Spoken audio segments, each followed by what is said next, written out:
My name is Carley and I'm the Centre Manager at the Bedfordshire site. We rescue and rehome dogs, cats, and small animals such as rabbits and guinea pig. We did used to rescue farm animals, but with the redevelopment we're not able to do that at the moment.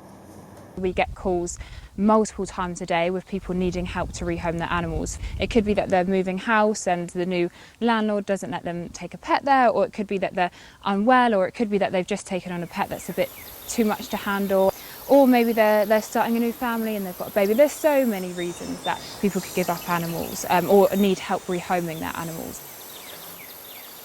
Generally, I just really enjoy the job. I like to be able to help the animals that need our help and the people that need our help. So to be able to get an animal from a situation that it's not happy in, to put it into a situation that is happy, and that feeling alone is why I do it. And also just to help people out. Some people are really struggling and it's nice to be able to be there to help them.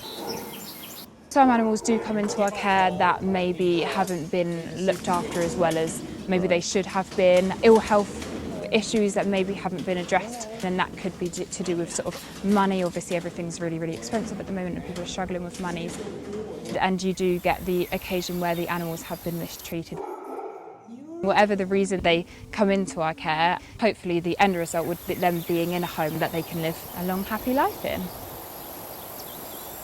I don't know what it is about the animals that come in, but there's some that you just get a really soft spot for, definitely. I think particularly with me, it's the animals that they make you work harder to get their trust, and because you put so much work into gaining their trust, you end up building quite a strong bond with them. Whereas the animals that come in that are super really friendly and happy already, and they tend to go out the door so quickly that you don't have time to make that bond. But the ones that struggle a little bit more, they're the ones that I tend to get a little bit more attached to, just because they make you put in the work. I think maybe when I first started working here, it was a little bit sad to see them go, but I don't feel like that anymore. So I just can't wait for them to be in homes. Like, they all deserve to be happy, laying on the sofa, living their best life. So this is Wednesday. So Wednesday actually came into our care when she was probably like sort of 2 or 3 weeks old. She was found by a railway track by the workers there, and they brought her into our care. And I actually took her home on foster and hand-reared her. So I had to feed her with a bottle sort of every 2 hours, even through the night. So you had lots of sleepless nights up until she was sort of 5-6 weeks old. She basically lives here now, so she is living a really good life, because obviously it's lots of farmland, very safe for her to explore, and she gets loads of attention from all of the volunteers and the staff. We still have a limited number of animals on site, some dogs and some rabbits. The main animals that we've kind of lost on site are the cats. We have a home direct scheme where we're able to home the animal straight from its current home into the new home, if it is safe to do so.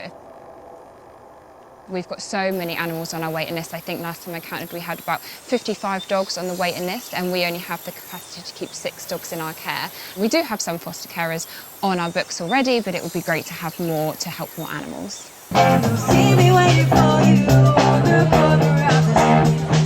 I'll be shaving my head to raise money for National Animal Welfare Trust Bedfordshire. It will help towards the rebuild. So we've had some money in, and we've already been applying for grants to be able to start the work. What's happened so far is all the buildings have been knocked down, and the guys on site at the moment are just preparing the foundations for the new buildings. But we are still relying on more donations in order to be able to finish the work. At the moment, we still have the brick building that you might be able to see in the background to keep being able to take in and rehome dogs. But what we would like to do is build the new kennels in order to move the dogs over and possibly refurbish that old brick building.